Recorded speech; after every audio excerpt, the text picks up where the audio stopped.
Premium triplex villas at Kollur, APR Projects. Okay మనకు నీకు ఈ పాణ్యం నియోజకవర్గంలో కూడా 3,25,000 ఓట్లు ఉన్నాయి. ఈ టౌన్లోనే మొత్తం దగ్గర 2 లక్షల ఓట్లు ఉన్నాయి. అది పెద్ద మైనస్. మీరు హోప్ పెట్టుకుంది కూడా పాణ్యం నియోజకవర్గంతో ఒక ఎత్తు అయితే కార్పొరేషన్లో 16 డివిజన్లనే బాగా హోప్ పెట్టుకున్నారు. ఈ డివిజన్లో ఓట్లను ఎన్నికేసుకొస్తుంది అనుకున్నారు.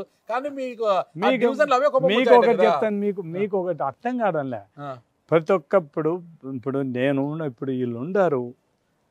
ఇప్పుడు నేను నా మీద నమ్మకం ఉండొచ్చు, ఏముండొచ్చు. ఒక 10 మంది, ఒక 5-6 మంది పోయి ఈ ఎంప్లాయీస్ దగ్గరికి పోయి ఎంప్లాయీస్ ప్రతి ఒక్కరు కూడా వాళ్ళ ఓటు కాకుండా కూడా పక్కన వాళ్ళ కుటుంబ సభ్యులు, వాళ్ళ బంధువులను కూడా మనకు ఓటు వేయకుండా చేసినాడు. అది మనకు పెద్ద మైనస్. ఓకే, దాని నుంచి మనం ఇబ్బంది పడినాం అంతే తప్ప.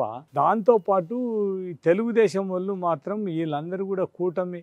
ఇప్పుడు మా పరిస్థితి ఒకటి ఆలోచన చేసేది ఏమంటే, మాకు ఈ జనసేన పార్టీ, బీజేపీ వీళ్ళ కూడా వాళ్ళతో పొత్తు పెట్టుకోవడం కూడా టౌన్లో కొద్దిగా బీజేపీ కొద్దిగా ఇంపాక్ట్ ఉంటుంది. ఈ పిల్లలు వీళ్ళందరూ కూడా పవన్ కళ్యాణ్ కొద్దిగా ఇంపాక్ట్. వాళ్ళు వీణ డివైడ్ అయిపోతే వాళ్ళందరూ మనకు సపోర్ట్ చేశారు. కర్నూలులో ముస్లిం పాపులేషన్ ఎక్కువ కదా, బీజేపీ ఎఫెక్ట్ ఏముంది ఇక్కడ?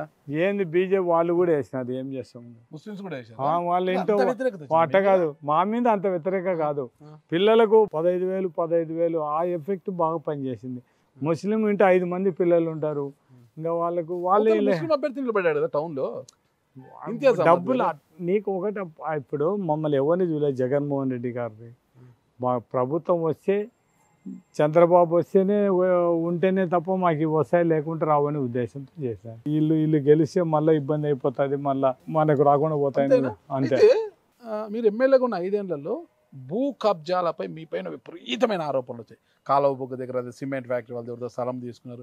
నంద్యాలకు చెందిన ఒక డాక్టర్తో 3 కోట్లు తీసుకున్నారు ల్యాండ్ కొని, మీరు 25 ఎకరాలు తీసుకుని ఆయనకి 25 ఎకరాలు ఇచ్చారనేసి, ఇలా బళ్ళారి చౌరస్తా నుంచి ముందుకు పోతాడు ఒక హాస్పిటల్ వెనక్కి కూడా సైడ్ తీసుకుని కోర్టుకు పోయారనేసి, మొన్న కూడా ఇటీవల ఓరకల్ దగ్గర ఇంకో ల్యాండ్ కూడా కబ్జా అని బైరెడ్డి శబరి గారు దాని అంతూ తెలుస్తానన్నారు. మీరు వాళ్ళు గెలిచిన వెంటనే గౌరు చరితారెడ్డి గారు కావచ్చు, శబరి గారు కావచ్చు ఒకటి చెప్పారు, మీ భూ కబ్జాలపై ఎంక్వైరీ వేస్తాం, నిగ్గు తెలుస్తాం అన్నారనమాట. మరి ఎందుకు ఇంత పెద్ద భూ కబ్జాలు? ఏం చేసుకుంటారని భూములు మీరు? అట్లా కాదు, నీకు ఒకటే చెప్తాను, వాళ్ళతో పాటు నీకు కూడా రాసి ఇచ్చేస్తా. నేను అట్లా కాదు, నేను నిజం చెప్తాను, నీకు కూడా రాసిచ్చేస్తాను.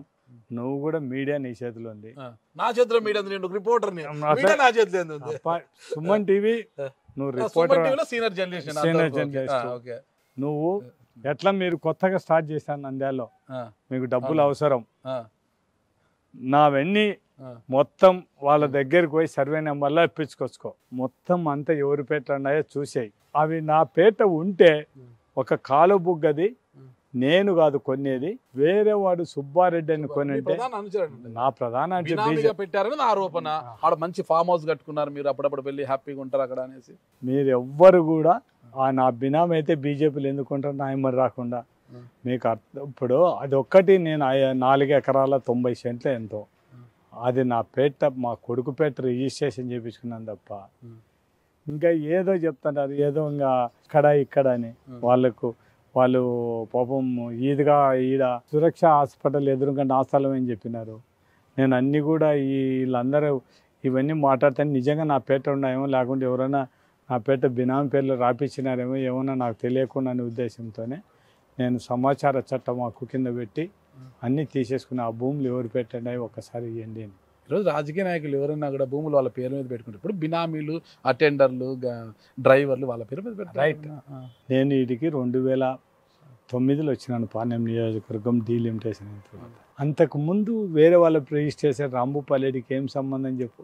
ఆ స్థలాన్ని మీరు కొన్నారు అంటే వాళ్ళు సిమెంట్ ఫ్యాక్టరీ పెట్టాలనుకొని వెనక్కి వెళ్ళిపోయారు, ఓకేనా? ఆ పారిశ్రామిక వాళ్ళు ఆ సిమెంట్ ఫ్యాక్టరీ పెట్టాలని వెనక్కి వెళ్ళిపోతే ఆ భూమి అలాగే ఉండిపోతే కొంతమంది రైతులు ఆ భూమిని చేసుకోవడానికి వచ్చిన కూడా ఆ రైతుల్ని అక్కడికి రానివ్వకుండా అడ్డుకొని అది ఎవరు కూడా కొనకూడదు, అమ్మకూడదు అనే ఒక నిబంధనను తీసుకొచ్చి సబ్ రిజిస్టర్ ఆఫీస్లో చూపి మరి దాన్ని అలా నిలబెట్టించి నంద్యాలకు చెందిన ఒక డాక్టర్తో మొత్తం కూడా ఆ భూమిని 3 కోట్లకు కొనిపించి 25 ఎకరాలు ఆయనకి ఇచ్చి 25 ఎకరాల్లో 5 ఎకరాలు మీ బినామైన సుబ్బారెడ్డి పెట్టి 5 ఎకరాలు మీరు అందమైన ఫామ్ హౌస్ కట్టుకున్నారు, మీరు ఎప్పుడే పోతే హ్యాపీగా ఉండడానికి అనేది ప్రధానమైన ఆరోపణ.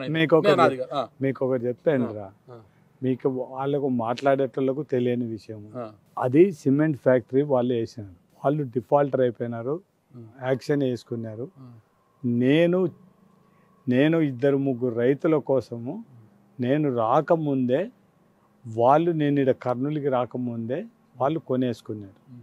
నేను ఎప్పుడు కొన్నాను, నేను అధికారం లేనప్పుడు 2018లో నాకు ఒక సైట్ ఉంటే ఆ సైటు వాళ్ళకి ఇచ్చేసి ఆ సైటు డబ్బులకు నాకు అది రిజిస్ట్రేషన్ చేపిస్తే అది రిజిస్ట్రేషన్ చేయించుకున్నాను.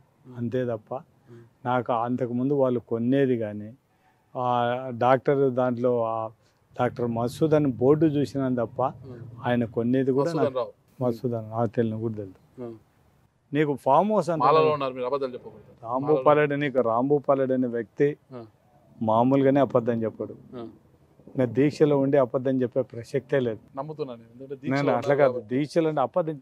మీకు ఒకటి చెప్తానండి, ఫామ్ హౌస్ నేను కట్టేది అనుకుంటున్నారా మీరు? నీకు నేను చెప్తాను గిఫ్ట్, ఎవరు గిఫ్ట్ ఇచ్చేది ఏముందిలే, అట్లా కాదు, ఎవరు ఇచ్చే పరిస్థితి లేదు. కానీ ఫారెస్ట్ డిపార్ట్మెంట్ వాళ్ళు వాళ్ళ ల్యాండ్ కాదని దీంట్లోకి వాళ్ళు వచ్చినారు. నేను ఎప్పుడు ఎంటర్ అయిపోయినా వాళ్ళు ఈ ఫారెస్ట్ దీంట్లోకి వచ్చిన తర్వాత వాళ్ళతో మాట్లాడిన మనం వాళ్ళు రిజిస్ట్రేషన్కి వచ్చినప్పుడు వాళ్ళది కాదని చెప్పి ఫారెస్ట్ ఆఫీసరు మొత్తం అంతా రెవెన్యూలు అందరు చూసిన తర్వాత మీకుండేది అవతల ఉందని చెప్పి ఆ అవతల వాళ్ళకు ఫారెస్ట్ వాళ్ళకు ల్యాండ్ అలాట్ చేపించేసి వాళ్ళ ల్యాండ్ ఫారెస్ట్ గవర్నమెంట్ అలాట్ చేసిన ల్యాండ్ తీసుకొని వాళ్ళు కట్టిన అదే తప్ప వాళ్ళు మళ్ళీ అవతలకి పోయేటప్పుడు మావన్నీ కూడా మీరు అవతల స్ట్రక్చర్ కట్టేయాలంటే ఆ సుబ్బారెడ్డే వాళ్ళకన్నీ అవతల కట్టించేసిన తర్వాతనే మనం ఎప్పుడు 2018లో ఎప్పుడో దాన్ని మనం రిజిస్ట్రేషన్ వాళ్ళ దగ్గర నుంచి ఉండని మనం ఆడ ఒక ల్యాండ్ ఆడ ఊరికి ఓరకల్లులో ఉండని అనే ఉద్దేశంతోనే ఆడ కాలబుగ్గ టెంపుల్ ఆడ ఉండని 4 ఎకరాలు 90 సెంట్లు ఎంతో అది చేయించుకున్నాను తప్ప మొత్తం అన్ని వెరిఫై చేసుకున్నారు కదా.